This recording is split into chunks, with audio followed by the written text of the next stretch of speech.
2019, l'influence telle qu'on la connaît n'existe pas. On est au balbutiement des réseaux sociaux, donc ce qu'on appelle aujourd'hui communément les influenceurs, ça n'existe pas. On avait effectivement à l'époque des personnes qui avaient des expertises spécifiques et qui ne dialoguaient pas entre elles, ou des personnes qui n'étaient expertes ni de l'un ni de l'autre, mais qui faisaient les deux. Nous, ce qu'on a voulu, c'est justement installer ce dialogue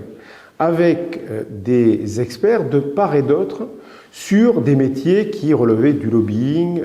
des relations presse, de l'audit et la stratégie, de la communication corporate, etc., etc. En mettant en synergie des expertises qui sont complémentaires et qui permettent de maîtriser toute la chaîne de la décision, en allant de la compréhension de l'opinion, de la maîtrise des idées, du débat d'idées, jusqu'à la concrétisation de mesures très concrètes auprès des pouvoirs publics.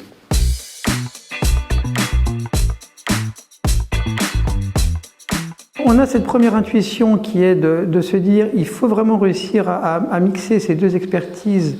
pour accompagner la transformation de nos métiers, mais surtout la façon dont se façonne l'avenir des entreprises et leur rôle dans la société. Et la deuxième intuition, c'est qu'effectivement, cette notion d'influence qui est pour nous à la convergence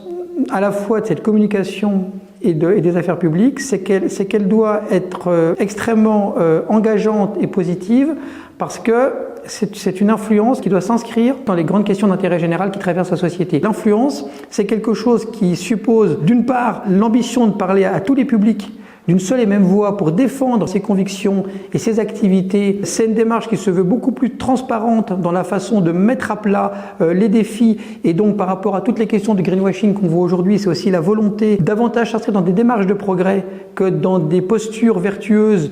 comme si finalement la transformation était déjà faite. Non, la transformation elle est en cours et le but c'est de l'accompagner à tous les niveaux, c'est-à-dire aussi bien dans les entreprises mais aussi dans les comportements des citoyens et dans la façon dont la sphère de la décision publique accompagne les transformations. C'est dans cette dynamique-là qu'en fait, on a vraiment construit le projet de Confluence et qu'on a voulu donner du sens à l'influence et du sens positif.